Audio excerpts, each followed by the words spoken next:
Hi Janites and welcome back to the What the Austen podcast. I am really excited today because I am joined by YA author Sarah Das. Sarah has written two books already, both are out. The first being Where the Rhythm Takes You, which was her debut book, and also her second book, which was When the Vibe is Right, which is already out as well.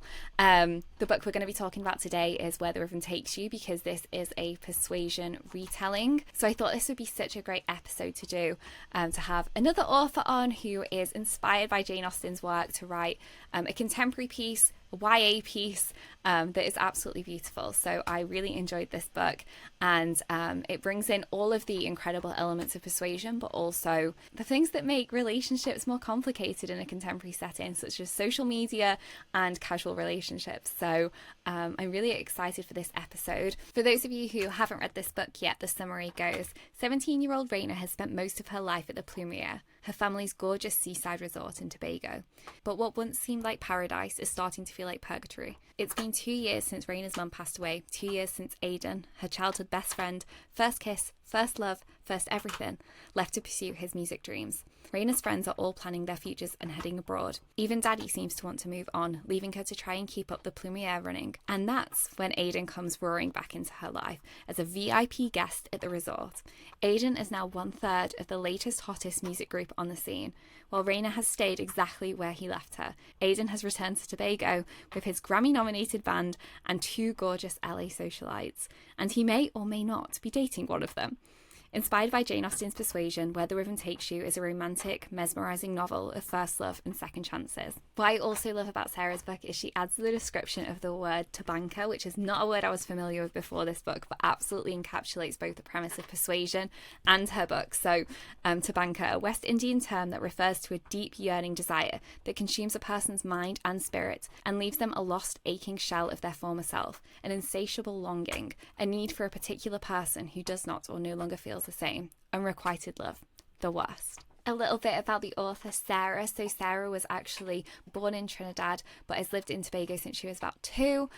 She is a UCL graduate and now spends her time writing YA novels, which is absolutely amazing. So like I said, she has this persuasion retelling out, and then she also has a retelling of Much Ado About Nothing, which is called When the Vibe is Right. So I'm very excited to get into this episode and talk to Sarah all about her persuasion retelling. Thank you so much for coming on to chat about your book with me. Yes, of course. Thank you so much for inviting me. I'm excited to talk about it because the book's been out for like 2 years now, so I haven't talked about it in a bit. So this will be fun, yeah. I know. I feel like I've been totally late to the game when it comes to kind of Jane Austen, like young adult fan fiction or books that have been inspired by Jane Austen. So yeah, I'm like picking them up now and I'm consuming them in full form. I'm like eating them up. So, but I was particularly really excited about this one because I love a second chance romance. That's why I love Persuasion, but I also love reading like, contemporary books with the same themes. So I was really excited for this one. Yeah, me too, obviously. But the question that I ask all my guests is, what got you into Jane Austen originally? Yeah, so I was expecting this question. So I actually sat down and thought about it.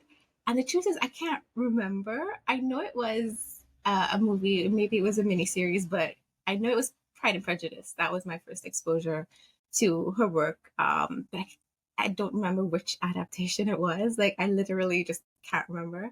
But when it comes to the books specifically, that one I do remember because the first book I read from her was actually Persuasion. And it was because my library at my school, when I was about 13-ish, 14 maybe, they got a big makeover and they got a whole set of gorgeous hardbound, hard copy classic books. And right away, my eyes went straight to Persuasion. And my first thought was, wait, she wrote other books besides Pride and Prejudice and Sense and Sensibility? Because at that point, that was all that I knew. I didn't know she had written other books. So as soon as I saw it, I was like, okay, I'm already curious. And it was the first book I borrowed from the library. And obviously it stuck with me. I just remember being surprised by how accessible it was. I expected it to be a lot harder and so on, but it was just really funny, unexpectedly funny for me, and just very romantic. And of course, I love the second chance romance, and I consider it one of the best of that trope. And so, yeah, obviously it stuck with me. And I always remember that was the first of her books that I read. Yeah. Yeah, actually, I think that's so true. It always amazes me um, how many people don't know about Persuasion, because I genuinely think it's her best written work. But Agree. I know that, like, yes, I know that Pride and Prejudice and Sense and Sensibility, because of the adaptations being so popular, they're just so much more well known, and people don't even know that she has other books out there. Um, Obviously, I was kind of hoping with the Netflix Persuasion that it would maybe become more popular, but I don't know if it quite did No, I that. don't But think I I did suppose that. we'll see. No. I don't think it quite captured what we were after, but that's okay. That's fine. You know, there is a place for all adaptations. Yeah. But I love that that was your first read. That's, I don't have that very common. Like on the podcast, when people come on, that Persuasion was the first book that they picked up. Yeah, strangely enough, it was actually Persuasion, Northanger Abbey, and Mansfield Park were the three first ones that I read because I hadn't been familiar with them. So I like Oh went my the opposite way, mercifully. Yeah.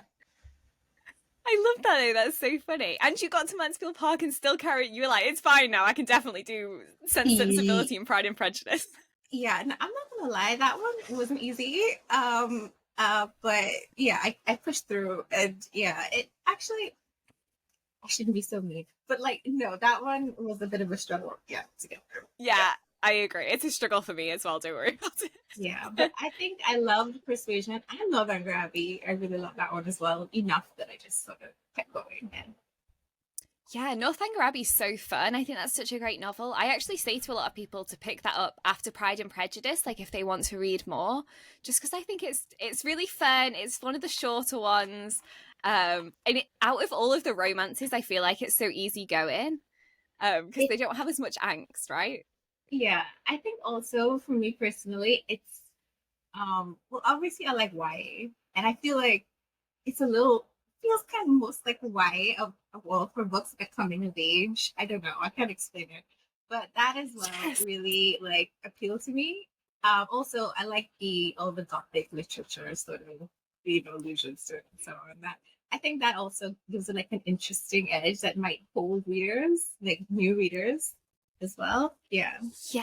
Yes. Yeah, it's definitely accessible. I love that actually. I've never actually thought about that, but it does feel like a YA book, doesn't it? Yeah. It I does. think because she's like so much younger, and also the impact of like friendships on the text as well, because I mean, gosh, when you're younger and you're trying to navigate friendships, let alone like love, it's a whirlwind. So Yeah, yeah, I really like it. I have a soft spot for it. I also just really enjoyed the process of reading it, so it stuck with me. It is my favorite after Persuasion. So I read it in good order, I think. well, that's actually good. It's good to know that Persuasion is your favorite, because I was actually going to ask you that, because I was just really interested of, you know, how that came to inspire this book. I did hear you on another podcast, and you were kind of saying that the journey to writing the book wasn't that straightforward. It wasn't just like, I'm going to write a persuasion, like an inspired persuasion book, and this is what it's going to look like. That actually, it was a journey to get to that point, and it kind of Yeah, became this persuasion adaptation in a sense. yeah. So this is my debut novel. What happened was I had written a book before it. And it was a book that went through multiple revisions, querying agents, and so on. All that process of trying to get to publication. It also went through something called Pitch Wars, which isn't around anymore, but it was like a competition, pitch competition with authors, and with mentors, and to polish up the book, and then you'd have like a showcase for agents, and they would request the book if they wanted it or not. And I got into pitch wars with that book, and I revised it and I sent it out, and I got interest from who is now my literary agent, Wendy Boo. And We were actually talking about it on the phone, and I knew it had to be revised. I knew it wasn't up to ready for publication yet. So we were just chatting about it, and she mentioned like a throwaway sort of line about, this kind of reminds me of Persuasion. Have you ever considered writing a retelling? And the thing was, well, first of all, I love Persuasion. So right away I was like, oh, me and her have similar tastes. That's great. But also I was like, I had thought about writing a retelling. Actually, I had thought about writing Much Ado About Nothing, which ended up being my second book. Um, but I hadn't considered Persuasion. And like literally right after she hung up the phone, immediately the ideas were coming. I knew exactly what I wanted to do. And so the next time we talked, about month later, I think, I had it all laid out. I knew exactly what I wanted to write. I wanted it to be set in a hotel, and I wanted the guy to be a musician and he's famous, and like he has friends who come. And I knew exactly what I wanted to do, and I pitched it to her, and she's like, "Yes, perfect, write that." And that became where the rhythm takes you. I love that. Like, what a journey to go on though with it. And it's so Yeah. funny, isn't it? Sometimes how the books and the literature that you love can like pop its head up without you even expecting it. Just, it's just enrooted in you, isn't it? That's the thing. And it comes out even when you least expect it, and you're like, oh gosh, I guess it is similar to that because that's a book I love, so it's not surprising. Yeah, and just I love that she mentioned it. That was like a light bulb moment. I was like, I could see it perfectly, and yeah, and I'm so grateful, obviously, because it's my debut. Yeah, and it's a fabulous book as well, so Thank you. all worked out in the end.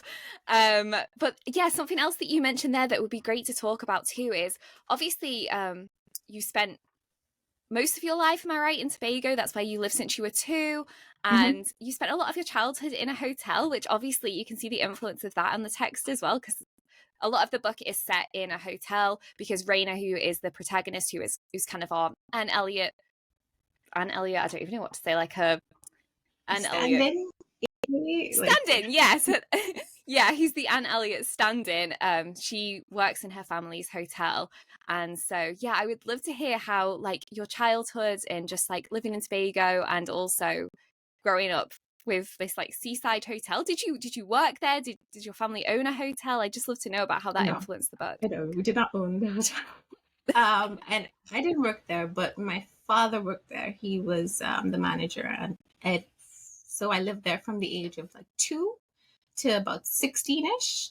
And it's one of those situations where you don't realize how great you have it until it's gone. And like I look back at that time like so much love and so much appreciation that I got to have a childhood where basically I could like had all the space to run and like a pool like tennis courts and like right by the sea, like minutes walk from the sea. So it was like I'm really grateful to have had that experience, and it obviously make a big impact on me. And so I just love the chance to go back there, sort of, in the book, which is the hotel in the book is actually a mashup of that hotel and another hotel. I don't want to give specifics, but it's not a real place, but because I get that question. I do get that question. Like, is it a real place? It's not a real place. But yeah, I really enjoy the process of just sort of reminiscing a bit and going back there through the book. And I think it's a different setting for Persuasion. But I think it really lends well to the young adult romance sort of feel that I was going for. Yeah. Yeah, definitely. And yet, it still has the elements of Persuasion as well. Obviously, it's close to water, it's close to the sea, Oh yeah, the that's true. Yeah. seaside. These Yeah. are all things that are just like important to the text, but in like a nuanced kind of way. I always love with Persuasion. I don't know if you found this, but the conditions of the weather and everything just really mimics what's going on between Anne and Wentworth. So I Yeah. kind of love that as well. And I feel like you could see it in your book as well. There was moments where things would happen when it was late at night, and they would be kind of the more intimate moments where people were able to kind of talk more openly. And then there was like funny scenes in the day, where they go horseback riding and Rayna's just like living a worse life out there, like trying to show them around the islands and everything. But yeah, I don't know if you found that with the text as well, that you wanted to kind of include those aspects. I honestly did not notice from People are always finding things in the book that I didn't even notice. Maybe I was subconsciously, but I will say I do remember that trip to Limeright. And yeah, I feel that it's like a turning point in the book, and I think that I always remember that point in my book. I use it as a trip to a different part of the island to take place, so it has that differentiation and it kind of follows the story a bit more. But I noticed that part of the weather there, and Anne's change, her transformation beginning, to show. But yeah, no, I didn't notice that. But thank you for saying that. Yeah, it's absolutely fine. And that's interesting that you said that, though, that obviously that was something that you were thinking about. Was there anything else when you were writing the book that maybe you found kind of like a more restraining, or like a bit of a constraint, because you were looking at this kind of persuasion retelling? Were there things that you were like, oh, I kind of want to include that, but it doesn't really fit with what I'm after? It'd be good to know about like that process of writing it with having persuasion in mind. Yeah. So the thing is, I didn't realize how difficult it was going to be to adapt Persuasion to a young adult contemporary audience until like I was like midway through and I realized, oh no, wait. Because there are two things I think really like. One is that I feel like it's Austen's most mature book, not just in terms of like it's her last completed work, but like the characters. And obviously, part of the plot is that they've had this long stretch of time during which they were apart, that they could, grow and reminisce about their past mistakes, and then, they're different people by the time they reunite. But in a young adult book, we don't have that time because the characters are young adults, so they don't have that time to really be apart. So that was one thing that I had to do, and I sort of compensated for that by having them go through really dramatic life experiences. So it feels like a lot has happened in that time that they were apart, which is only 2 years in the book. But it feels like they're different people, when they're coming together at the end. But in terms, and also, and I say this with love, because obviously I love the book, it doesn't have a lot of plot to it. So that as well was like, oh no, what are we going to do? And for that, I used flashbacks, which I thought helped with the pace, but also helped readers get invested in the romance. So that as well was, I think, helpful. Yeah, there were certain scenes that from the book that I was like, I want to see if I can integrate this more. But at the end of the day, I sort of had to decide like what was best for Where the Rhythm Takes You. Like I wanted it to feel like a complete book, that it could stand on its own, that even if you hadn't read Persuasion, you'd be able to understand what was going on. So yeah, I think at the end, I just had to decide what fit and what didn't, and some things didn't make it in, but I'm happy with how it turned out. I love quite a few things that you said there. One of the things that I want to pick up on is that Persuasion doesn't have much plot.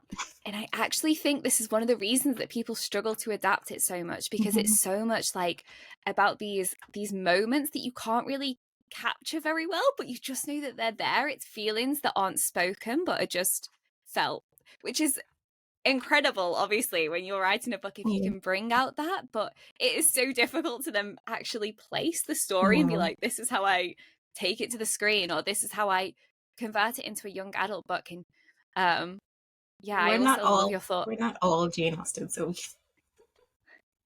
Yeah, I mean, honestly, yeah. some of the like her writing stuff, I'm like, how's she even come up with this? Honestly, Yeah. like mind boggles me. But it's fine. That's why she has her place, right? And yeah, we love her for it, and she inspires us. But yeah, and I also love what you're saying about the fact that with their age, yes, there's not that much time. And when I first picked it up, I thought that, I was thinking, oh gosh, like how is there going to be that separation, which is so important to the book, because it's that time apart that plays such a massive, like, has such a massive impact on the two characters, but also that's where their love is like so special as well, because it's like, wow, they spent 8 years apart and yet they still want to reunite. Like that love is still as strong then. But I love that you included flashbacks, and I think that'd be really good to talk about, because that's something that we miss from Persuasion. We don't get flashbacks. We don't see what happened in the past. And for Aidan and Rayna as well, they spent their childhood together. They're kind of early teenagers, and then obviously they moved on, which I think for a lot of young adults, like I knew this when I was younger, there comes a point where everybody starts to move away, you know, whether that's you go to uni or you just move away for work. And so yeah, it was really good to see that. But it'd be good to talk about the process of writing the flashbacks, because I guess you kind of had more freedom there because that wasn't something that was in the original text.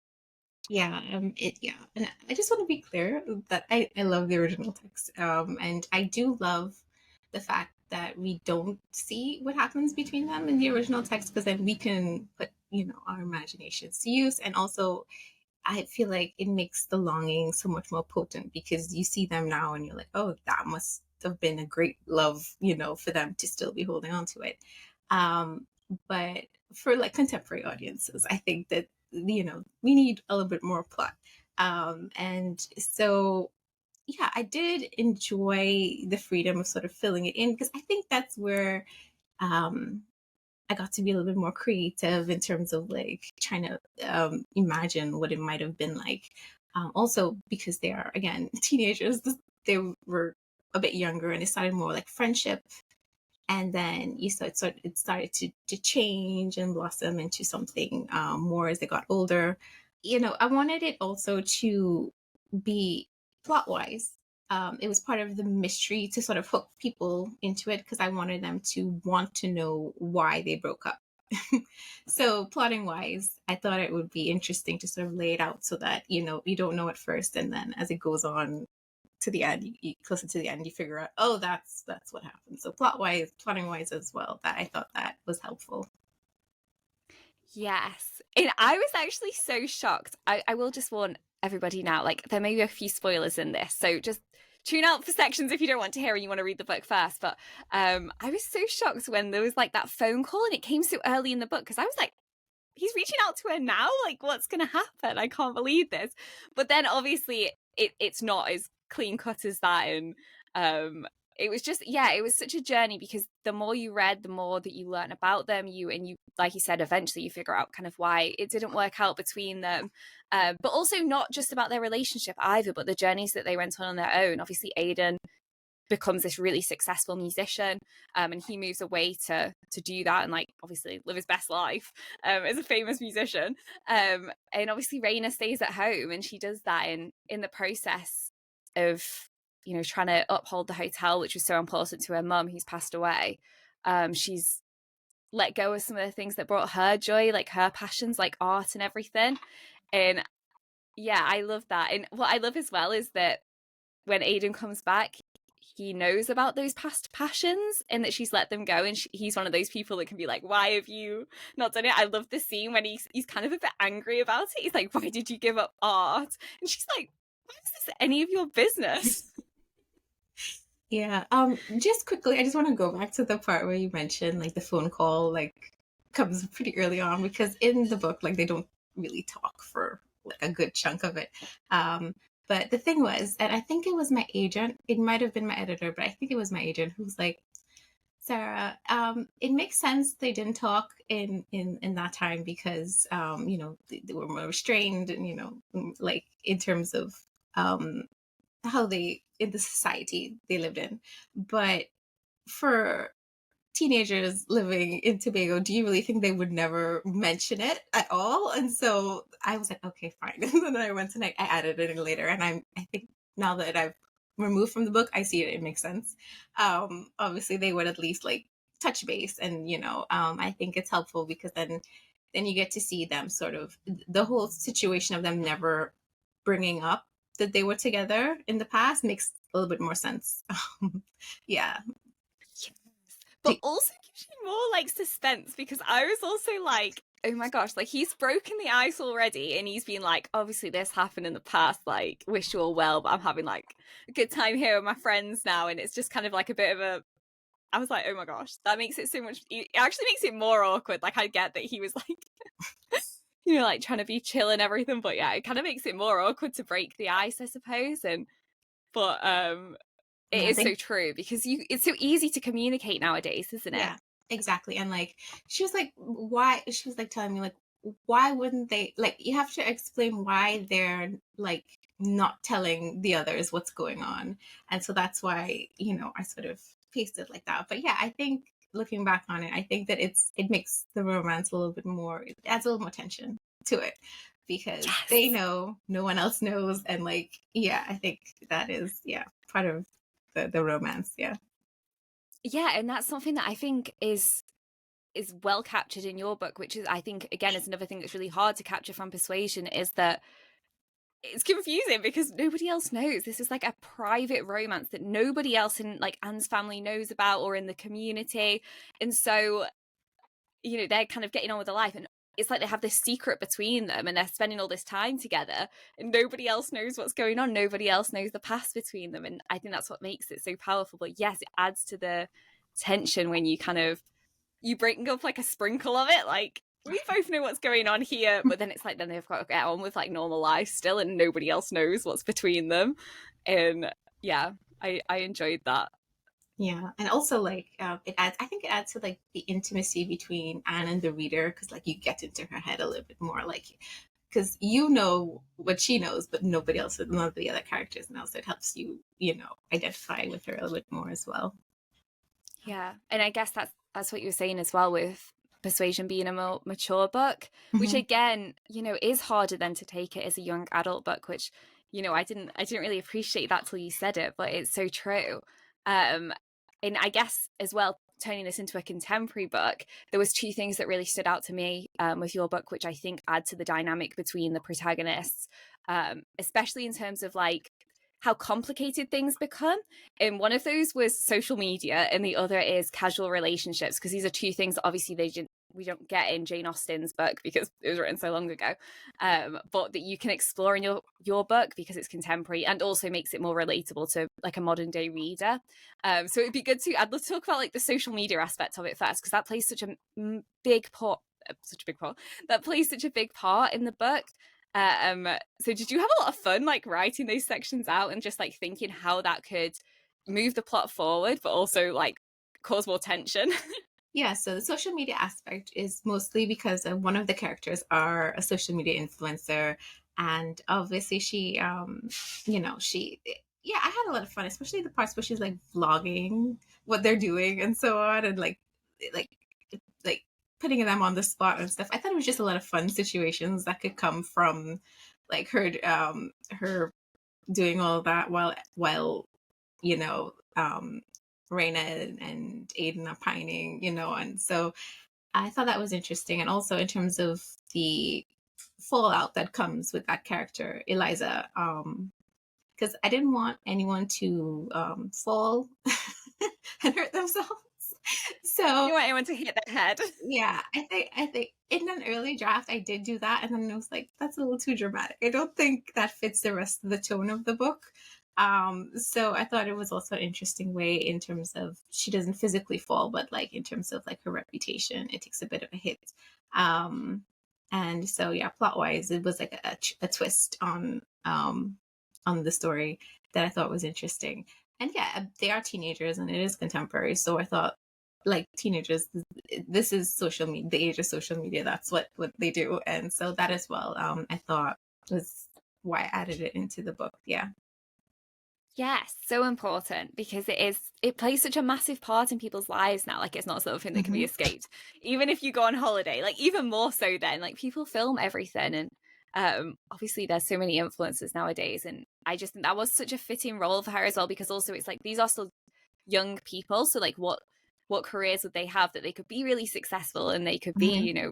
borderline famous, but still young and everything. So I think that the influence and position that she has is makes so much sense. um and also I love the fallout with that as well, that obviously there's moments caught on camera. This is another aspect that I think is really important that you were able to bring in because it was contemporary, and the fact that there's like more casual relationships, because the Hmm. dynamic between Wentworth and Louisa is dead awkward in Persuasion, the fact that he's like courting her. But I found it was like, obviously in a modern sense, it's even more awkward because of social media. You can see photos of people kissing or like sat dead close, and you can spiral in your own thoughts, like, what does this mean? Oh my goodness, is he with this person or not? And obviously there's like a kiss caught on camera in your book, which then plays a significant role later on. And I just thought that was really interesting. There's less privacy in a modern day than there is obviously than we have in Persuasion. But also that creates a lot more chaos and a lot more tension, and there's a lot more that has to be unraveled between Rayna and Aidan because of that, because on social media your whole life can seem one way and actually it's something entirely different. And we see that with Aidan, you know what I mean? Like, there's something that's all built up, like, this is what his life's with, everybody thinks he's with Eliza and everything, but actually it's more of a facade than people realize. Yeah, definitely. And I think it also adds to the contrast between Rayna and Eliza in terms of, like, Rayna is more of a very internal person. Like Anne, like, she doesn't really want to be on social media and so on, whereas Eliza is very much on social media. So I think that also helped create, like, a contrast between their characters. And like, also, like, in terms of Aidan, I think Eliza sort of helped represent that change in his life a bit. But and also Rain, on the other hand, was sort of like, part of his arc is sort of getting back to his roots to rediscover his creativity. Getting back to his roots to rediscover his creativity. And I think that his sort of shift back to Rayna is sort of represents that in a way.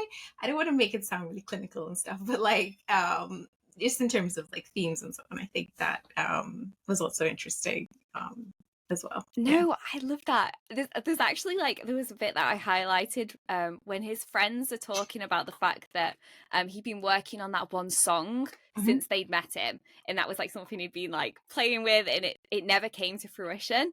And it thought, then one of the friends, Fish, he says, I thought he'd finally given up on it, but now it's back. This damn song never goes anywhere. He never finishes it. But I thought it was just like such a good representation of actually his feelings for Rayna and the fact that he was never able to finish this song that obviously kind of embodies her. And the fact that when he sees her again, he's able to start writing it. I also love that you keep the music element in there, because I think music actually plays quite a significant role in Persuasion. So I love that you brought that over to your book as well.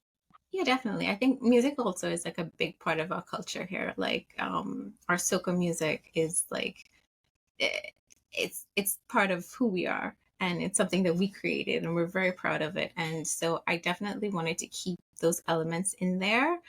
Also, in terms of, like, you mentioned the song itself, I think that was sort of like a way you could have a look into what Aidan's thinking, because obviously we're in Raina's perspective for the whole book, so we don't really know what he's thinking. But like that, in that way, the song sort of represented his feelings, coming back and blooming again. And so yeah, so it gives you a little peek into what he's thinking.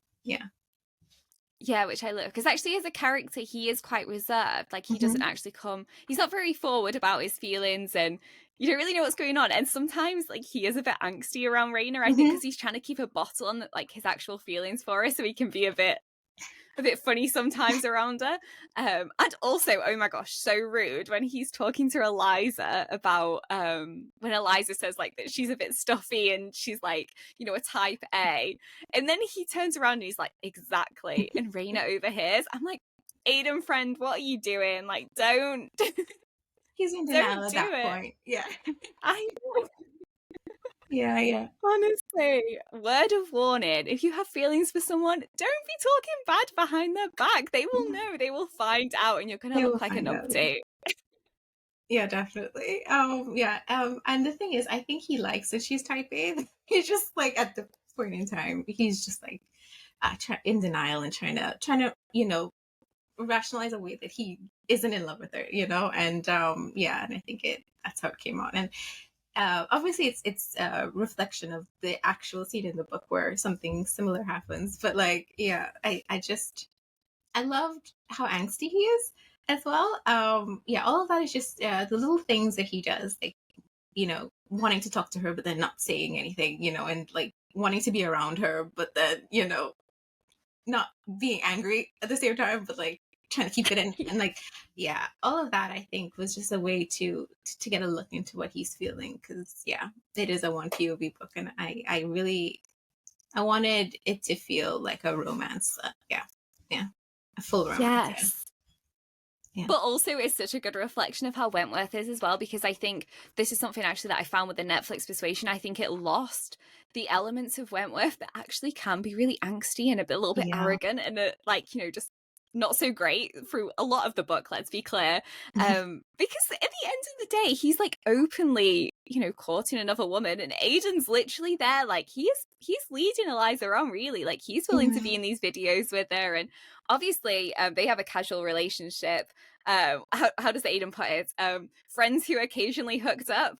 So you know what I mean? He's not innocent in that situation either. So I think it's also good to show the more human side of these people sometimes, because I think Jane Austen's heroes, they're always really human, you know, they have flaws. And we're all flawed, right? So I think it's good to show as well that sometimes you do get kind of caught up in the peer pressure, especially when you're younger. Yeah, I do appreciate you having some sympathy for Eliza, because that was one of the feedback I got like after the book was published. Like apparently she's a divisive character. Some people like her and some people like hate her, and like I was like, okay. But I mean I get it. I mean, you know, different people respond to characters differently. But I hope that she's at least a little sympathetic, because even though she is aware that it is a casual relationship, you can still see that she kind of has a little bit of hope that he will start to look at her as something a little more serious. But yeah, so that was something that I found out after the book was published. And to be fair to her, he's going around saying all this stuff about Rayna, like he's not interested in her whatsoever. So yeah. How are you even supposed to know that he's got these deep burning feelings for Rayna still? Like, you know, he doesn't tell anyone. He doesn't like give her a heads up. Nobody knows they used to date. Yeah, so it kind of comes out of left field when she discovers them. I don't know how deep we're going into spoilers, but when she finds them, it's like, what is going on? So yeah, so that as well is, yeah, I hope she's a little sympathetic to people. Yeah. I think so. Like, not that she was like my favorite character or anything, but I do feel for her as well. And I actually feel for Louisa in Persuasion sometimes, because I'm like, you know what, like, even though Wentworth's on this whole like journey, and in his head he's like, oh, I still have feelings for her, and like for whatever reason none of this thing that I'm doing here is going to make a difference. It does.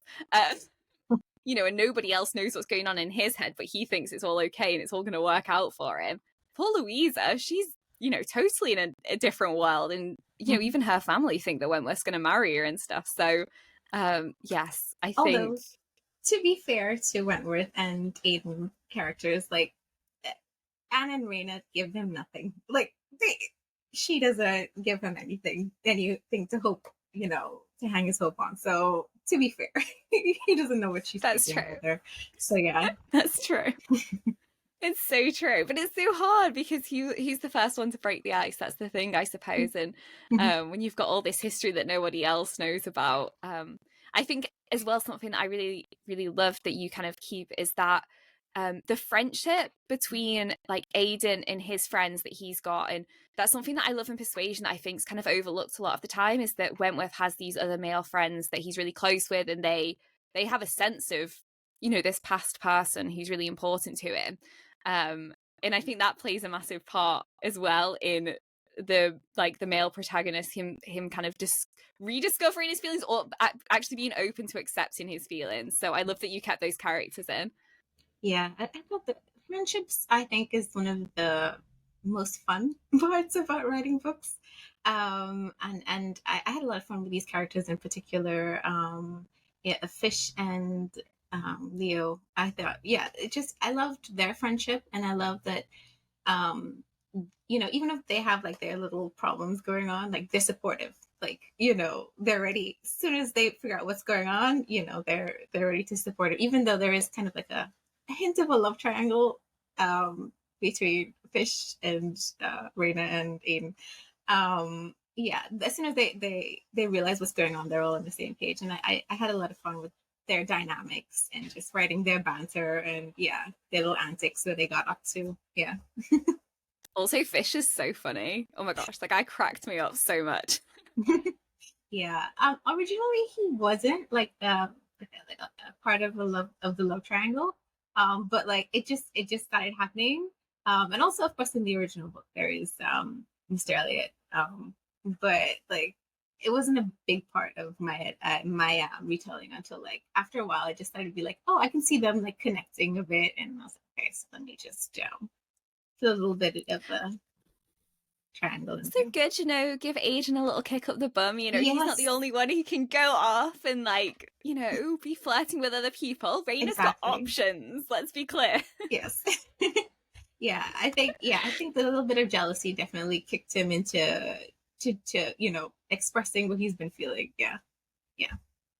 Yeah, I love that. Absolutely. I also, something else that I just want to chat about is that Raina's father in your book obviously is really nice in Mm-hmm. comparison to Sir Walter Elliot. So that was an interesting change, which I actually really appreciated because I don't know. I think sometimes you yourself can be your own worst critic and put so much pressure on yourself. And I love that you kind of showcase that with Raina, that actually when you're younger, you put so much pressure on yourself to like have everything figured out, especially if you're around people who you think have already done that.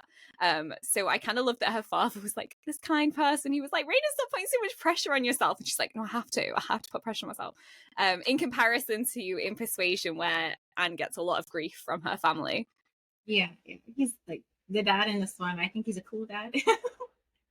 That's like I enjoy writing like fun parental dynamics with the kids. Supportive parents.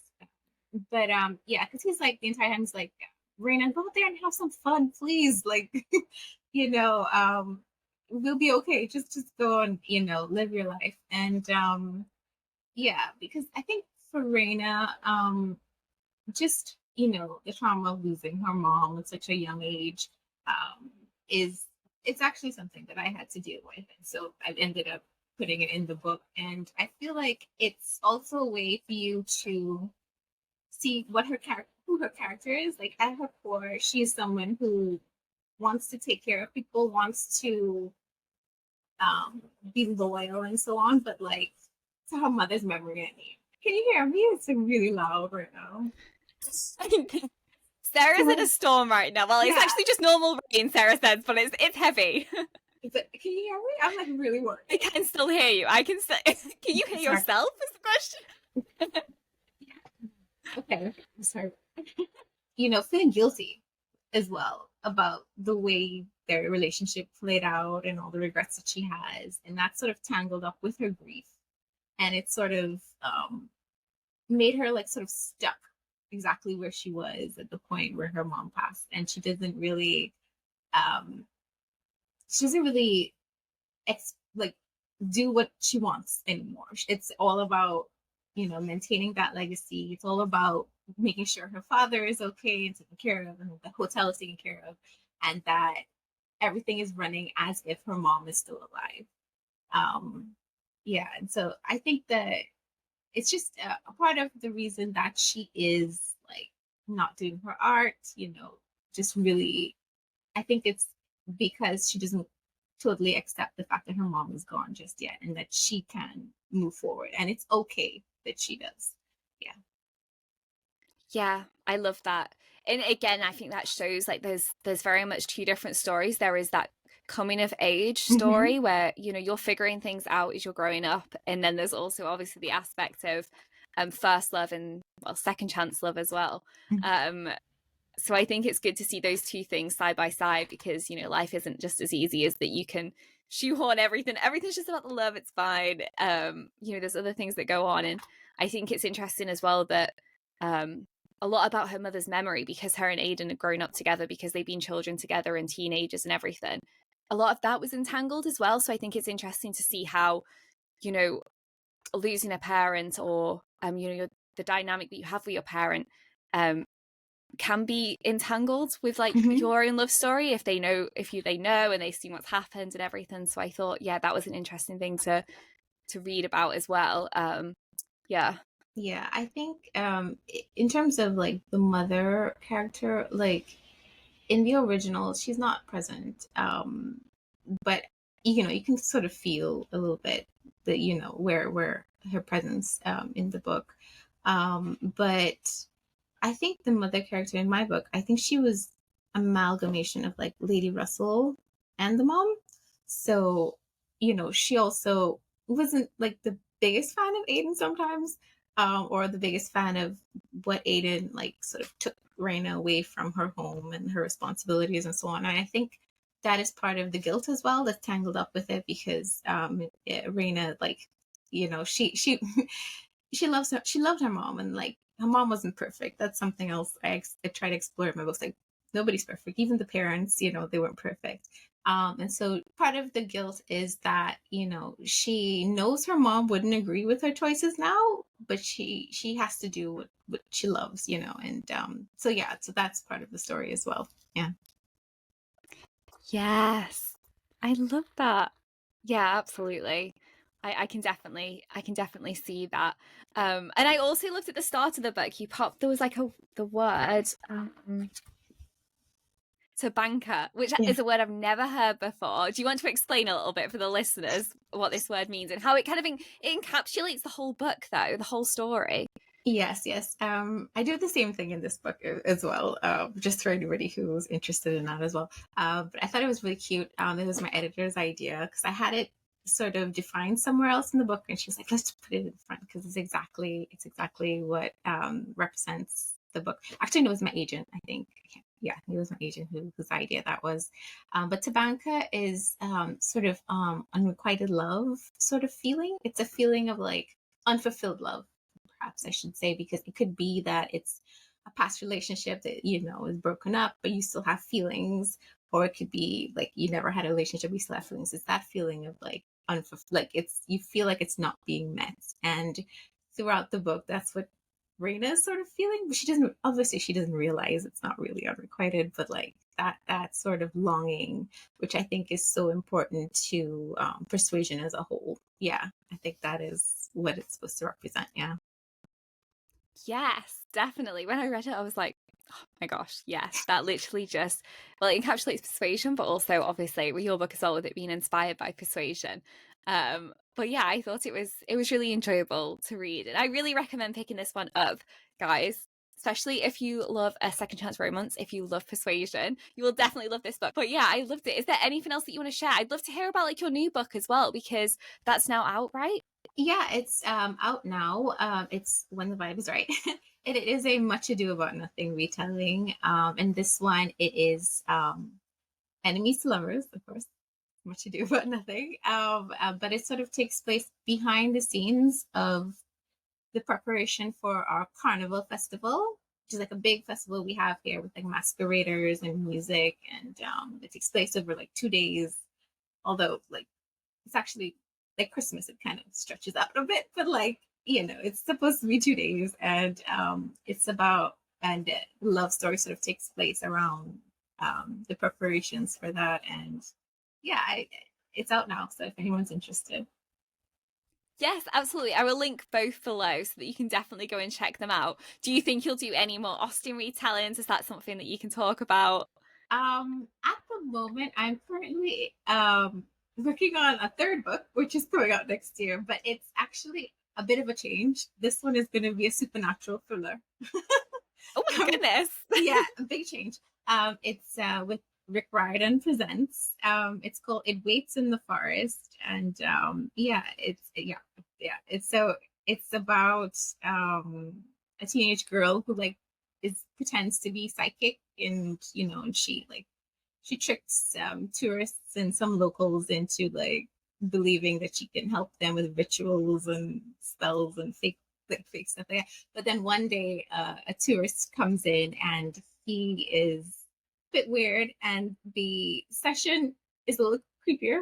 And later on, they find out he was involved in a string of strange murders happening on the island, and the main character gets wrapped up in it, and she has to help solve it. And so that will be out next year. It's called It That Waits in the sounds so Forest. good. Oh my God. Yeah, I'm so so excited. yeah, so I'm doing a bit of something different right now, but I'm definitely open to going back to contemporaries and retellings. But I think that will be a couple books down at this point.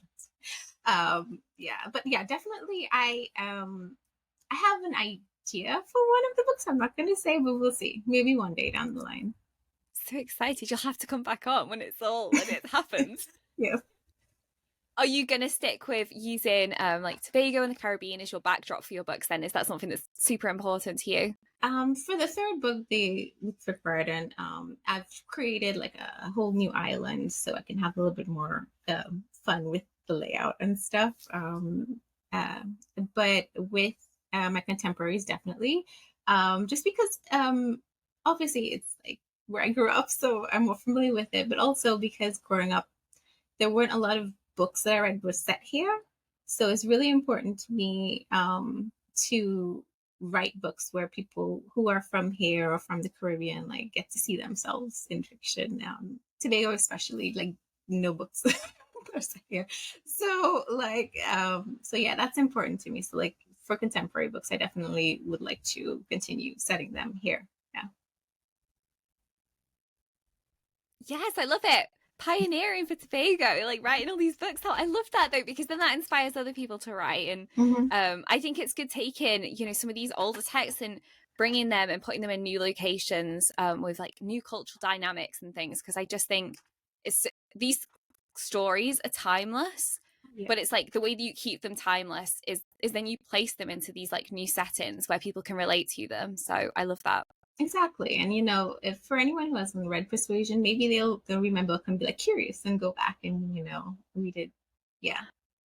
Yeah, it'll be like, do you know, when everybody watches Clueless and then they find out that Clueless is Yes. based on a book and then they Yeah. go back to it and it's Emma. I love that. Yeah, absolutely. I think it's a great way to bring people into Jane Austen, but also encourage the reading elements as well. Because I think a lot of the time in what I'm finding is a lot of people who I have on the podcast or I'm friends with, they've come into Austen through an adaptation, so like a film or what have you.